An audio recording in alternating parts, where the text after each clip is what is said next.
Hello बच्चों, आज का टॉपिक हमारा बहुत ही इम्पोर्टेंट टॉपिक है rate law and order of reaction. Order of reaction इस चैप्टर का बैकबोन हम कह सकते हैं। ये चैप्टर का लास्ट डे तक जब तक जितने भी टॉपिक चलेंगे सभी में ऑर्डर ऑफ रिएक्शन का यूज होगा। तो आप लोग अच्छे से इस टॉपिक को क्लियर करिए, एक एक टर्म्स को अच्छे से सुनो, आपको बहुत ईजी लगेगा। अब सबसे पहले इस टॉपिक को क्लियर करने के लिए हम कैरी कर रहे हैं लॉ ऑफ मास एक्शन का यूज करते हुए, जो हमने कंसंट्रेशन के इफेक्ट को एक्सप्लेन करने के लिए क्लास 11th में भी पढ़ा था। इक्विलिब्रियम चैप्टर में क्या होता है समझते हैं। देखिए, लॉ ऑफ मास एक्शन।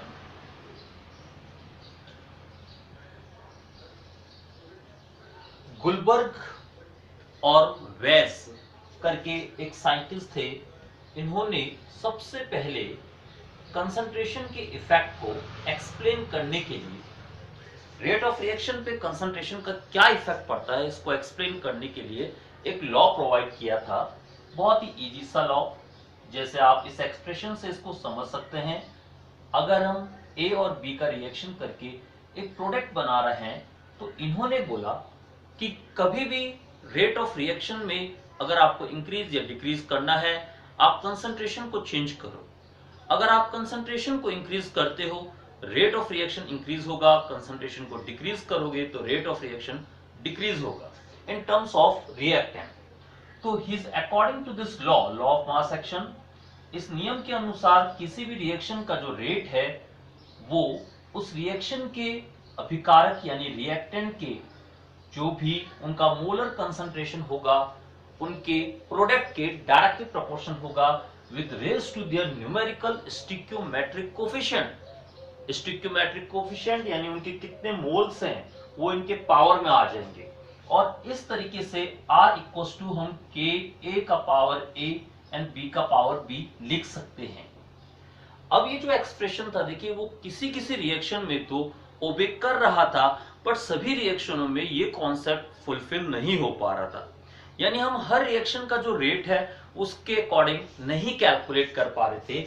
इसका मतलब हम इसको आगे अपने जो नेक्स्ट टॉपिक्स होंगे उनमें कैरी नहीं करेंगे, और इसी वजह से इसको रिप्लेस किया गया रेट लॉ से। अब रेट लॉ हमारे लिए 12th क्लास में ज्यादा इंपॉर्टेंट है, ज्यादा क्या यही सबसे इंपॉर्टेंट भी हम ये कह सकते हैं। तो रेट लॉ में अब पूरा ध्यान दीजिए, इसी का यूज करते हुए हम ऑर्डर ऑफ रिएक्शन वाले टॉपिक को भी क्लियर करेंगे।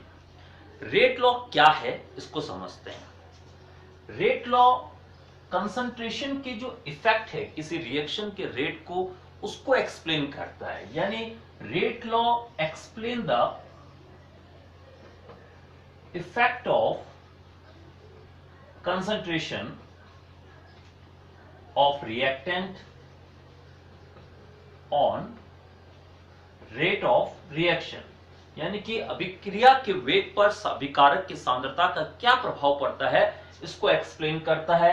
एंड द सेकंड थिंग, जैसे लॉ ऑफ मास एक्शन एक थ्योरेटिकल टॉपिक है, वो आपने सीधे अभिक्रिया से देखकर आप लिख सकते हैं, किसी एक्सपेरिमेंट का हम यूज नहीं करते हैं।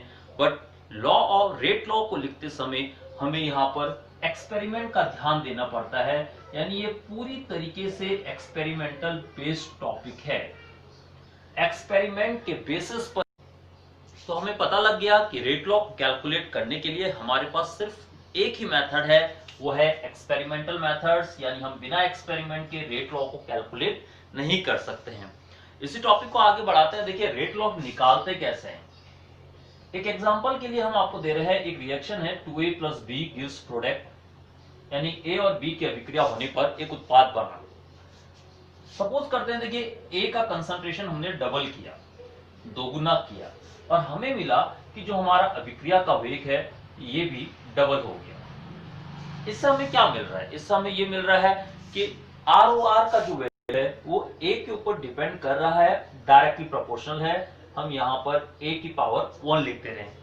A की सांद्रता दोगुना होने पर ROR का वैल्यू भी डबल हो गया। इसी तरीके से अगर हम B का कंसंट्रेशन डबल करते हैं,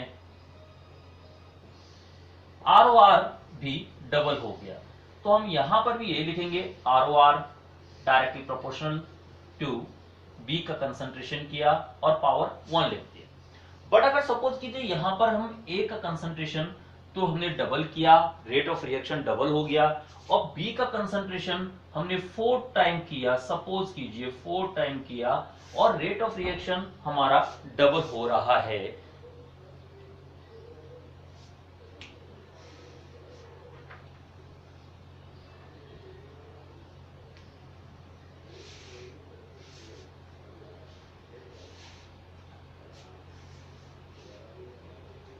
इसका मतलब rate of,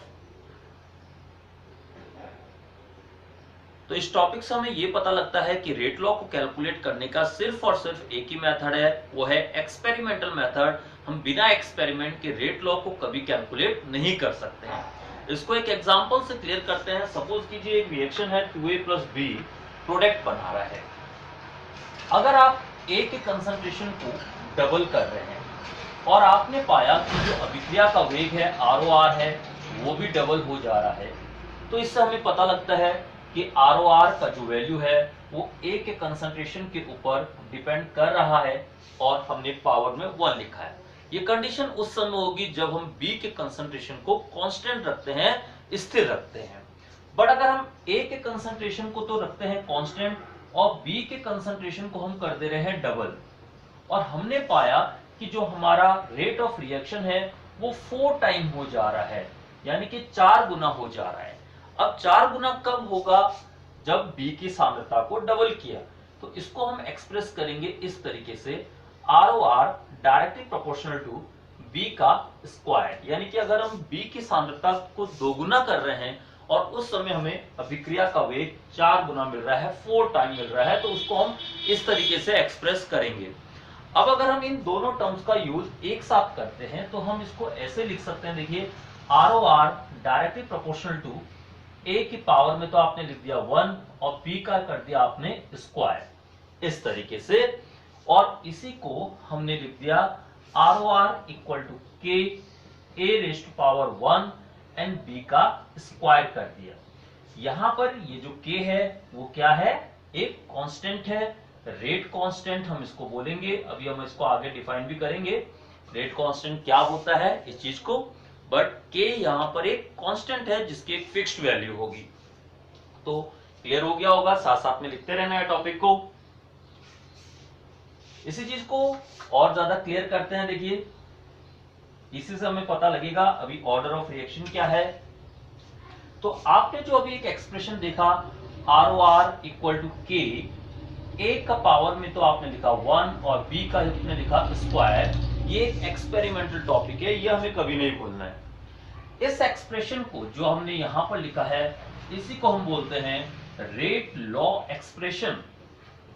rate law expression यानी कि एक वेग नियम व्यंजक हमें यहां प्राप्त हुआ ROR के टर्म से। अब इसी चीज को हम x और y के टर्म में कैरी करते हैं, कैसे समझते हैं, देखिए अगर हमने यहां पर सपोज कीजिए A के कंसंट्रेशन को हम चेंज कर रहे हैं, हमने चेंज किया, वो इंक्रीज कर रहे हैं या डिक्रीज भी आप कर सकते हैं, A का कंसंट्रेशन चेंज कर रहे हैं और आपने पाया कि जो रेट ऑफ रिएक्शन है उसमें भी चेंजेस आए। अब कितना चेंजेस आया, क्या चेंजेस किया, इस चीज को हम इस तरीके से एक्सप्रेस कर दे रहे हैं। ROR directly proportional to A की पावर हमने यहां पर लिख दिया x के टर्म में हम उसको एक्सप्रेस कर रहे हैं।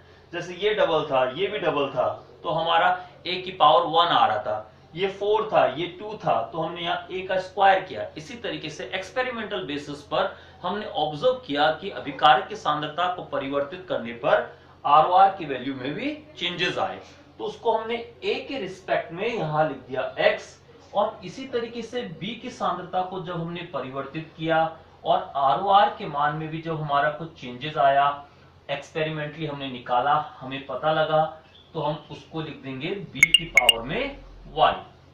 और इन दोनों इक्वेशन को जब हम एक साथ लिखेंगे तो हम यहां पर लिख देंगे ROR equal to K, A की पावर में हमने लिख दिया x और B की पावर में हमने लिख दिया y। तो देखिए यहां पर ये एक जनरल एक्सप्रेशन हम आपको बना रहे हैं। तो ये जो एक्सप्रेशन हमारा बना, इस एक्सप्रेशन को हमने बोल दिया रेट लॉ एक्सप्रेशन, जो भी पहले भी बताया आपको। के का मतलब यहाँ कांस्टेंट था। अब यहाँ पर हमें ध्यान देना है, जो हमने एक्स और वाई यहाँ पर लिखे हैं टर्म, इनका मीनिंग थोड़ा सा और एक्सप्लेन कर दे रहे हैं, यहाँ लिख दे रहे हैं। यहाँ पर x का मतलब होगा order with respect to a, ऐसे y का मतलब होगा order with respect to b। Square bracket के अंदर जब भी a लिखा होगा, इसका मतलब है concentration of a।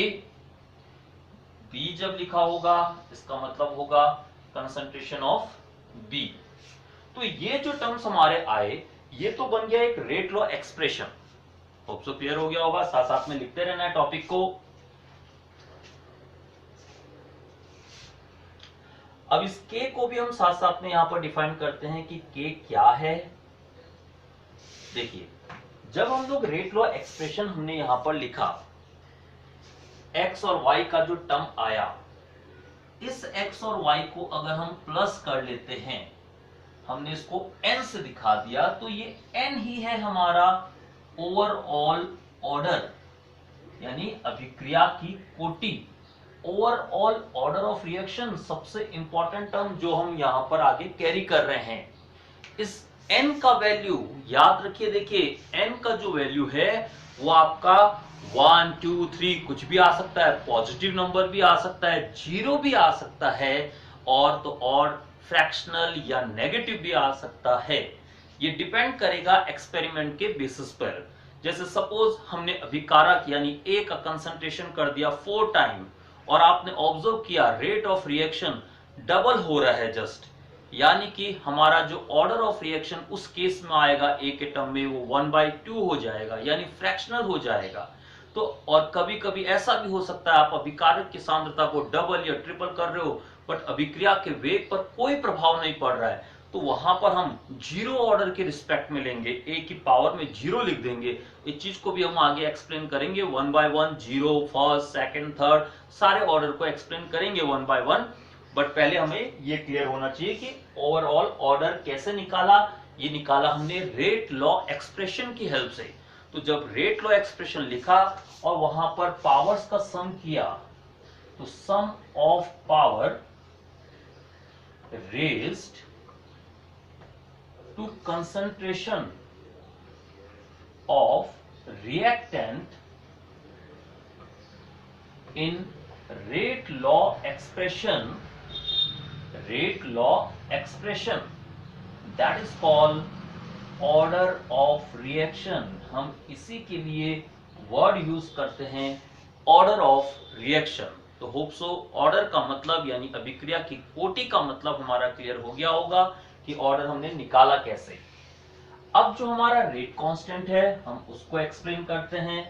Rate law के बाद जो रेट कांस्टेंट है, इस रेट कांस्टेंट को, जिसको हमने के लिखा, किसी किसी बुक में आपको इसके लिए वेलोसिटी कांस्टेंट ये वर्ड भी मिल जाएगा, आपको कहीं पर स्पेसिफिक रेट कांस्टेंट ये वर्ड भी मिल जाएगा।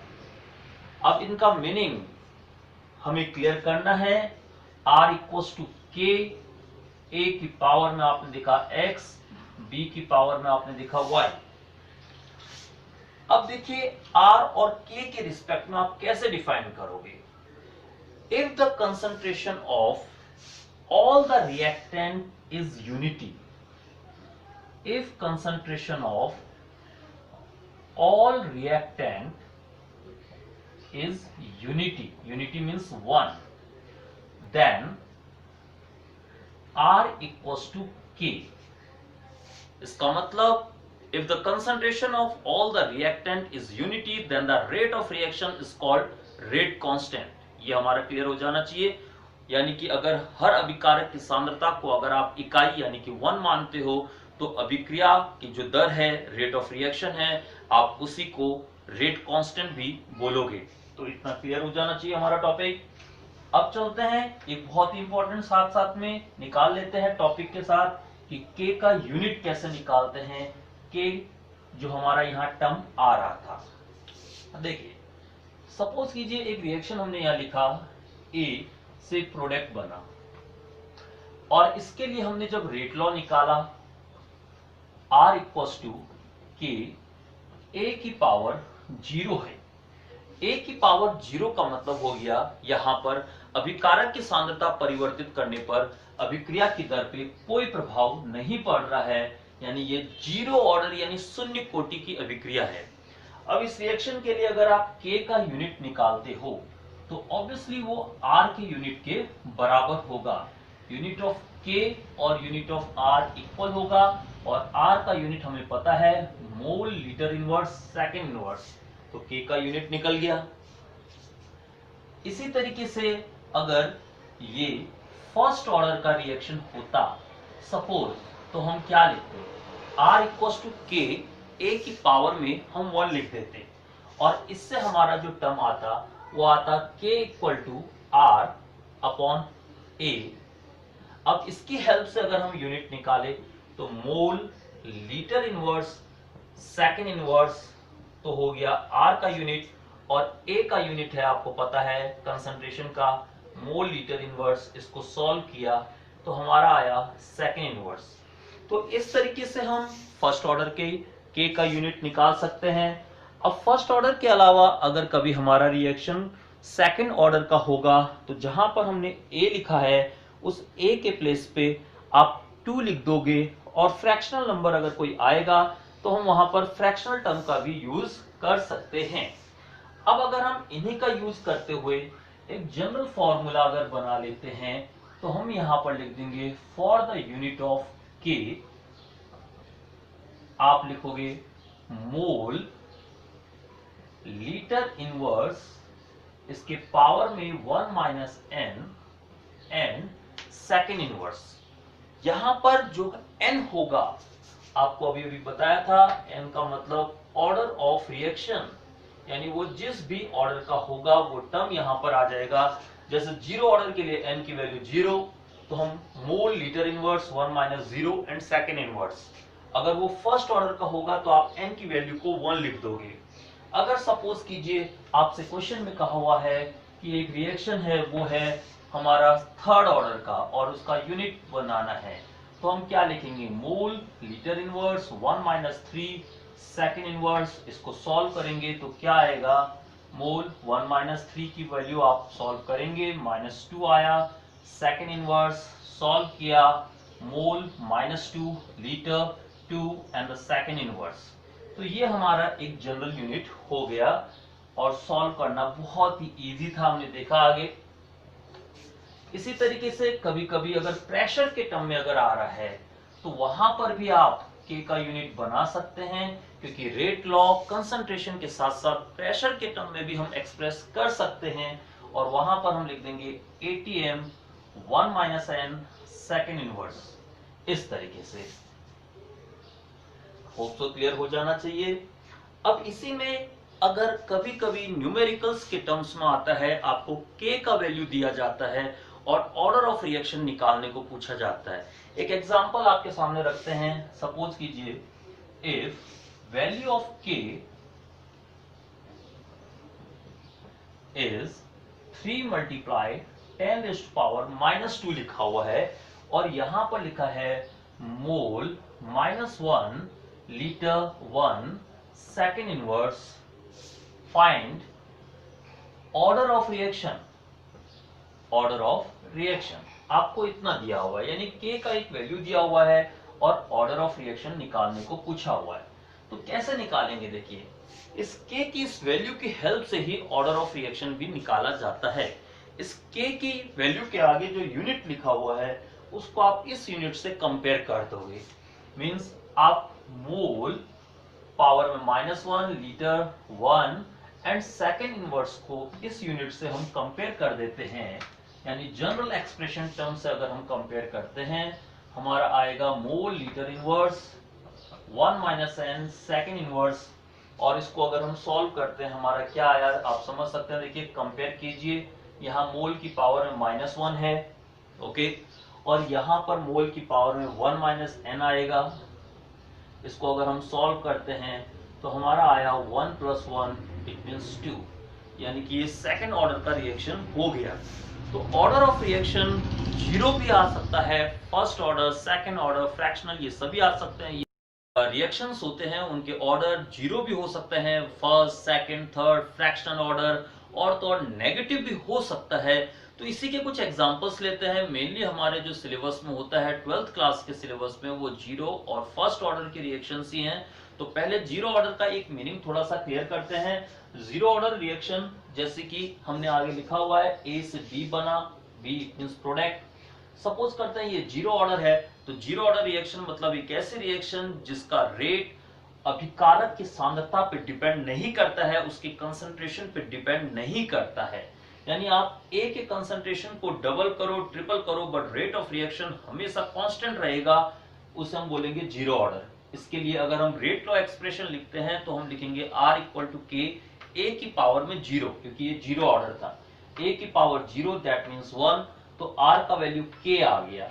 तो यूनिट ऑफ K R के इक्वल होगा मोल लीटर इनवर्स सेकंड इनवर्स। इसी तरीके से अब ये एग्जांपल्स अगर हम देखें तो H2 प्लस Cl2 से HCl, और अमोनिया का जो डिकम्पोजिशन है वो जीरो ऑर्डर रिएक्शन है। जनरली जीरो ऑर्डर रिएक्शंस कुछ एक्सटर्नल फैक्टर्स पे डिपेंड करते हैं, जैसे फोटॉन्स का प्रेजेंस होना, कैटलिस्ट का प्रेजेंस होना, ये फैक्टर। इसी तरीके से अगर हम फर्स्ट ऑर्डर रिएक्शन देखें तो फर्स्ट ऑर्डर रिएक्शन का मतलब होता है ऐसी रिएक्शंस जिसका जो रेट है वो किसी एक अभिकारक यानी रिएक्टेंट के कंसंट्रेशन पे डिपेंड करता है। इसके लिए अगर हम ए से बी बन रहा है और रेट लॉ एक्सप्रेशन लिखते हैं तो R इक्वल टू के, ए की पावर में 1 आएगा, और यूनिट ऑफ के अगर हम कैलकुलेट करते हैं तो वो सेकंड इनवर्स आएगा, जो जनरल फॉर्मूला आपको बताया था। जनरली फर्स्ट ऑर्डर रिएक्शंस में जो एग्जांपल्स होते हैं उनमें आप देखोगे डिकम्पोजिशन रिएक्शंस के ही होंगे, जैसे H2O2 का डिकम्पोजिशन कर रहे हैं हम, H2O2 से H2 और O2 बना, या NH4NO2 का डिकम्पोजिशन करके N2 और H2O बना है।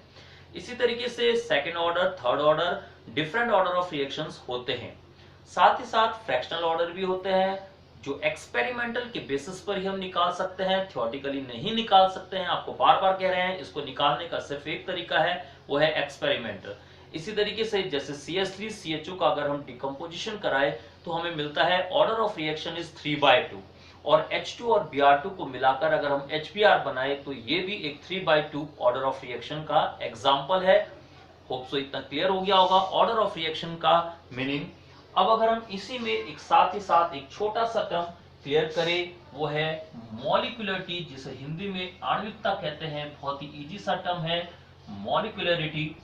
मॉलिक्यूलरिटी का मतलब होता है total number of reacting species. आप इतने से वर्ड से ही क्लियर कर सकते हैं कि जो total number of reacting species है, जो कि आप थ्योरेटिकली निकाल सकते हैं, कैलकुलेट कर सकते हैं, उसे हम आणविकता यानी कि मॉलिक्यूलरिटी कहते हैं। जैसे कि एक एग्जांपल के लिए अगर हम यहाँ पर H2 प्लस Br2 की रिएक्शन करा के HBr बना रहे हैं तो ऑर्डर ऑफ रिएक्शन तो 3/2 है, बट यहाँ पर हमारे टोटल 2 रिएक्टिंग मॉलिक्यूल्स ने पार्टिसिपेट किया है, तो हम इसको बोलेंगे इसका जो मॉलिक्यूलरिटी है वो 2 है। यानी कि भी किसी भी रिएक्शन का अगर मुझे मॉलिक्यूलरिटी निकालना है, आप देखेंगे उस रिएक्शन में टोटल कितने रिएक्टेंट मॉलिक्यूल पार्टिसिपेट कर रहे हैं। जैसे N2 प्लस 3H2 से अगर अमोनिया बन रहा है तो हमारे टोटल 4 मॉलिक्यूल्स ने पार्टिसिपेट किया, 1N2 एंड 3H2, तो उसका मॉलिक्यूलरिटी 4 आ जाएगा। तो हम किसी भी रिएक्शन का मॉलिक्यूलरिटी थ्योरेटिकली निकाल सकते हैं, वो कभी जीरो नहीं आएगा, फ्रैक्शनल नहीं आएगा, उसका जो एक पर्टिकुलर होल नंबर में ही हमें मिलेगा। तो मॉलिक्यूलरिटी और ऑर्डर दोनों अलग अलग चीज है, इन दोनों में डिफरेंसेस हमें क्लियर होने चाहिए।